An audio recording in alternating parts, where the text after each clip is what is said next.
Hi, today I'll be discussing carpal tunnel syndrome. Carpal tunnel syndrome is a very common condition. Often people think of it as what you get from typing a lot on the computers. That's actually not the whole story. Yes, repetitive use, such as the use of a mouse in the computer, can lead to carpal tunnel syndrome, but it can also be caused by trauma or just your history. Things such as diabetes and rheumatoid arthritis can predispose you to getting carpal tunnel syndrome as well. Patients will often describe pain in the palm side of their wrist, an electric shock sensation when they try to grip something, and then sometimes pain that wakes them up at night. If they do develop numbness, it's usually the numbness of the thumb, index, and middle fingers. They also will sometimes describe weakness of the hand and difficulty with fine motor manipulation, especially if their fingers are numb. The pathophysiology is just swelling in the wrist, which compresses the median nerve at the wrist, and it prevents the normal transmission of sensory and motor signals to the hand. The exam, as I'll demonstrate, is again to try to determine what's wrong with that nerve.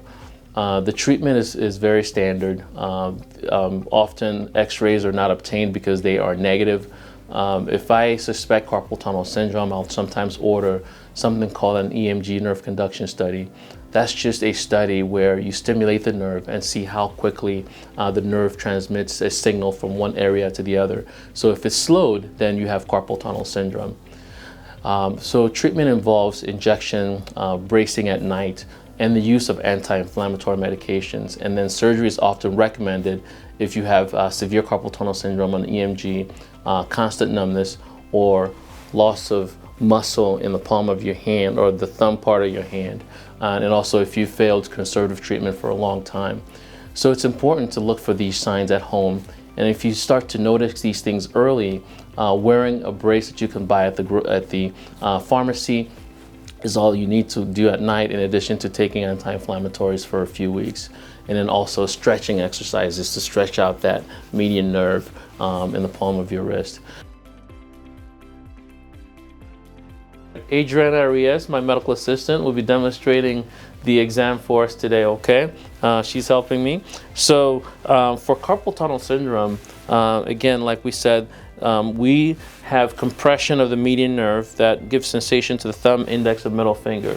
So some of the provocative tests is called a Connolly, where you tap where I know that the median nerve is going, and then often patients will say they have pain that shoots up the forearm or pain that shoots into the hand. That's a positive Connolly. If I did that and they said nothing, that there is completely normal, that's a negative Connolly.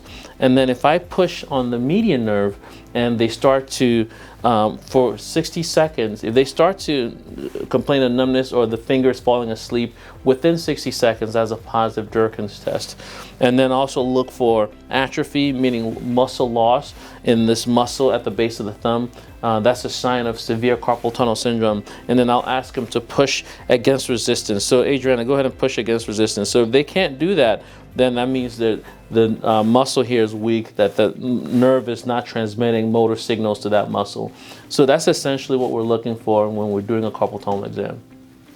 If you are feeling any of these symptoms currently and you need to come in to see me, please go online and book your appointment at Peachtree Orthopedics. Thank you.